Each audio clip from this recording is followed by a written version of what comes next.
একটা রাত, একটা হারানো মানিব্যাগ, আর এক যুবকের এমন সিদ্ধান্ত যা সেদিন তার জীবনটাই বদলে দিয়েছিল। মানুষ বলে ভালো কাজ করলে আল্লাহ দেখেন, কিন্তু সেদিন সে সত্যি তা দেখেছিল। ঢাকায় ব্যস্ত রাস্তা, রাত প্রায় 11টা, সব দোকানপাট বন্ধ। জুবাইর নামের এক যুবক বাসায় ফিরছিল। হঠাৎ রাস্তার মোড়ে তার চোখ পড়ে। একটা মানিব্যাগ পড়ে আছে, ধুলোয় ভরা, ভিজে গেছে একটু। সে ভেবেছিল, নেব নাকি ফেরত দেব। একটা ছোট সিদ্ধান্ত কখনো কখনো জীবন বদলে দেয়।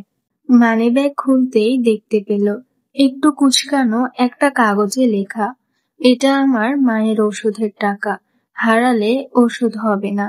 জুবায়ের গভীর নিঃশ্বাস নিল। মনে একটা চাপা ব্যথা লাগলো। মায়ের কথা মনে পড়ে গেল। বাবা কারো কষ্ট দেখলে সাহায্য করবে, তুমি না পারলে আল্লাহ অবশ্যই তোমার জন্য পথ খুলে দেবেন। সে ঠিকানাটা দেখে একাই বেরিয়ে পড়ল সেই অচেনা বাড়ি খুঁজতে। রাস্তা ফাঁকা, কুকুরের ডেকে ওঠা, অন্ধকার, তবুও সে থামে না। ঠিকানা গিয়ে দেখলো এক ঘরের দরজা আধ খোলা, ভেতরের আলো খুব কম। দরজায় কড়া না দিতেই একজন দৌড়ে এলো, চোখ লাল, মুখ চিন্তায় ভরা। আপনি কি আমার মানিব্যাগ পেয়েছেন? তার কণ্ঠ কেঁপে গেল।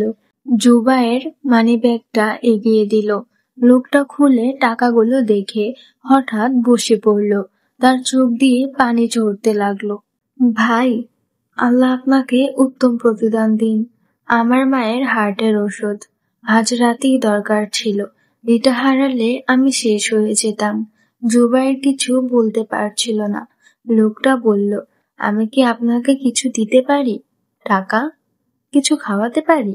জুবায়ের মাথা নেড়ে বলল, আমি কিছুই চাই না ভাই।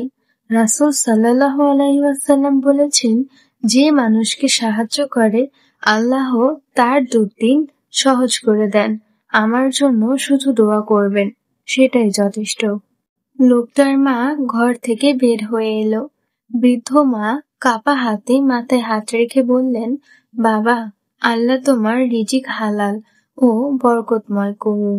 সেই মুহূর্তে জুবায়ের মনে হলো একটা ছোট্ট সৎ কাজও মানুষের জীবন বদলে দিতে পারে। রাতটা আগের মতো অন্ধকার ছিল না, কারণ তার হৃদয় আলোয় ভরে গিয়েছিল। বন্ধুরা, এমন মানবিক ও অনুপ্রেরণামূলক ইসলামী ভিডিও পেতে লাইক দিন, কমেন্ট করুন আর অবশ্যই সাবস্ক্রাইব করে পাশে থাকুন। আপনাদের একটি সাপোর্টই আমার জন্য সবচেয়ে বড় অনুপ্রেরণা।